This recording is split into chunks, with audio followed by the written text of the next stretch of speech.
বরং তাদের মাঝে ঐক্য সৃষ্টি ও তাদের সংশোধনের জন্য হজরত ইমাম মাহাদি ও মসিহ মউদ আলাইহিসসালামকে পাঠাবেন। তিনি ধর্মকে সঞ্জীবিত করবেন এবং শরীয়তকে প্রতিষ্ঠিত করবেন। সেই নামের মুসলমানকে কাজের মুসলমান বানিয়ে দেবেন।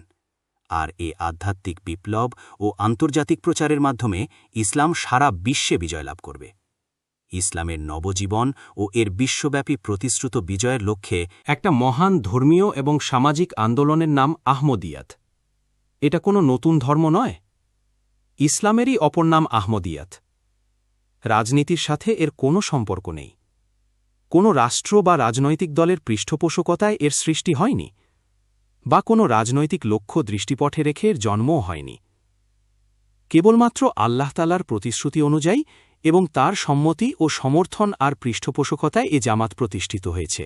আহমদিয়াত এরূপ এক বৃক্ষ, যাতে সদা বসন্ত বিরাজমান। এটা সেই বৃক্ষ যাকে প্রকৃত মালিক খোদা তাআলা নিজ হাতে রোপণ করেছেন। এর ফলফলাদি সুমিষ্ট ও বিশ্বজনীন। এটা ইসলামের নবজীবন দানকারী বৃক্ষ। যে একে কাটতে চায় সে নিজেই কাটা পড়ে, যে এর ক্ষতি করার চেষ্টা করে সে নিজেই ক্ষতিগ্রস্ত হয় এবং বিফল ও অকৃতকার্য হয়ে যায়। এটা সেই পবিত্র বৃক্ষ যার মালি স্বয়ং খোদা। কাজেই সমাজের আলেমদের অপপ্রচারে বিভ্রান্ত না হয়ে আহমদিয়াত সম্পর্কে জানুন, বুঝুন এবং এই জামাতে দলভুক্ত হয়ে ইসলামের বিজয়ে সক্রিয় ভূমিকা পালন করে নিজেকে সত্যিকারের একজন মুসলিমের পরিচয় দিন।